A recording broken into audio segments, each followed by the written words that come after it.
કેમ છો મજામાં? भाई लोग, आपने मुंबई के डॉन मानिया सुरवे के एनकाउंटर पर बनी फिल्म शूटआउट एट वडाला देखी?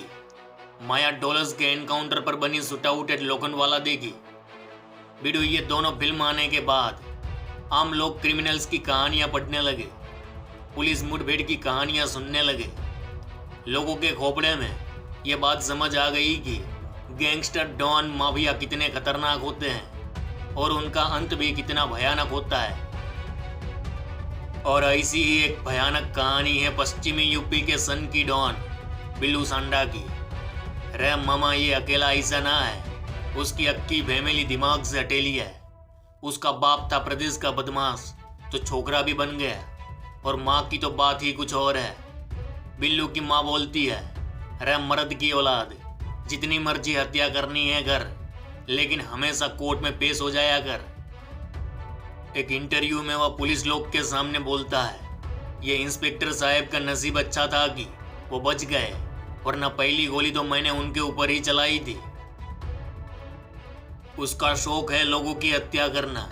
पश्चिमी यूपी का सबसे बड़ा डॉन बनने के लिए वह किसी भी हद तक गुजर सकता है।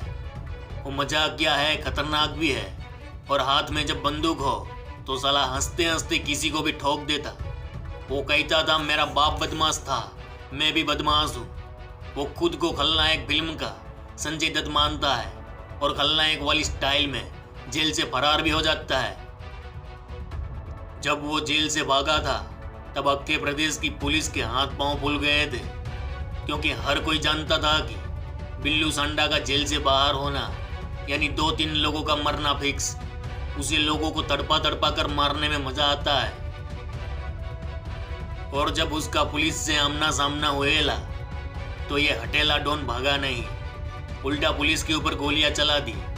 और फिर क्या हुएला ये तो कोई नहीं जानता।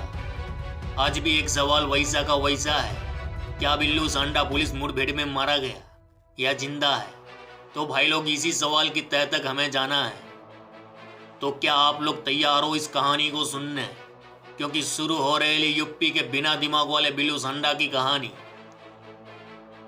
बिल्लू सांडा, जिसे पश्चिमी यूपी के सहारनपुर जिले के मंडी कोतवाली में आज से 10-15 साल पहले लोग नदीम से जानते थे।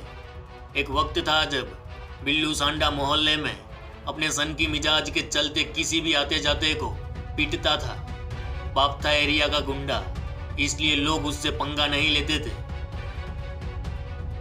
यहाँ तक कि पुलिस भी उसे नजरअंदाज कर दिया करती थी।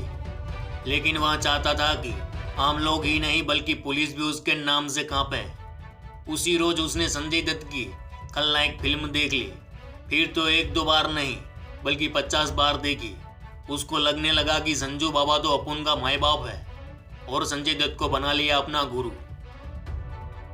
4 हत्याओं को अंजाम देने वाला बिल्लू सांडा जितना मजाक किया है उतना ही शातिर है। पैसों के लिए हत्या करने में बिल्कुल देर नहीं करता।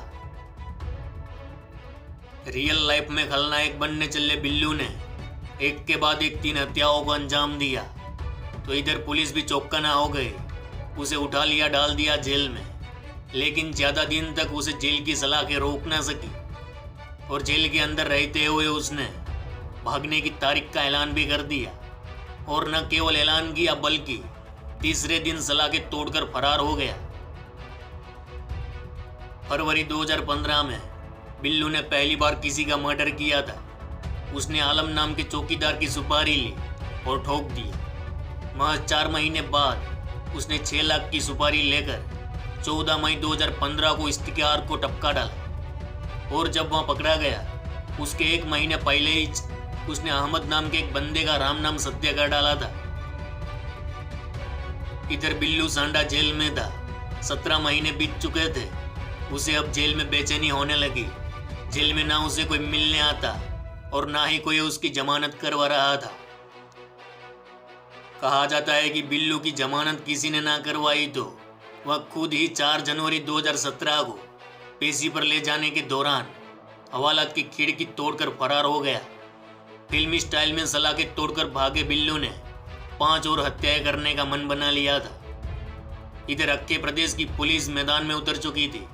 बड़े बड़े अफसरों का पसीना छूट रहा था। क्योंकि लोगों की सुरक्षा का सवाल था।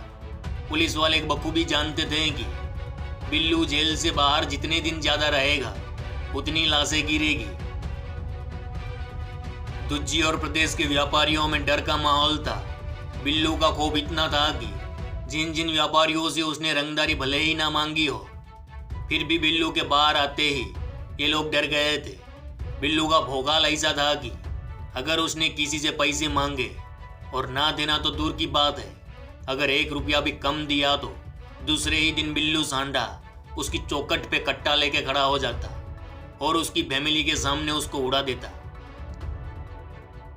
इधर एसएसपी भरत सिंह यादव ने कई टीमें मैदान में उतार दी थी। चप्पे चप्पे पर बिल्लू सांडा के पोस्टर लगाए जा रहे थे। तभी एसएसपी को मुखबिरी मिली कि बिल्लू सांडा सफदलपुर तिराहे के आसपास एक हत्या को अंजाम देने आने वाला है। इधर पुलिस की कई टीमें अपनी पोजीशन लेकर तैनात हो चुकी थी। जब बिल्लू सांडा अपनी फटफटी पे आया, पुलिस ने दूर से ही देख लिया, रुकने का इशारा किया, मगर बिल्लू सांडा ऐसे थोड़ी मानेगा, तो पुलिस ने चारों ओर से घेर लिया। बिल्लू के हाथ में अपना कट्टा था। पुलिस के ऊपर गोलियां चला दी। जब उसकी गोलियां खत्म हुई और भागने का कोई चारा न था, तो उसने खुद को सरेंडर करना बेहतर समझा, वरना उस दिन बिल्लू सांडा का राम नाम सत्य हो जाता। तो भाई लोग, बिल्लू सांडा का एनकाउंटर नहीं हुआ है, वह जिंदा है और सहारनपुर की जेल में बंद है। अब बिल्लू सांडा का जेल से भागना भी मुश्किल हो चुका है, क्योंकि वहां पर हाईटेक कैमरा लगा दिया गया है और सुरक्षा भी तगड़ी कर दी गई है। तो ऐसी है बिल्लू सांडा की कहानी। चलो इस गुज्जू भाई का राम राम, मिलते हैं फिर।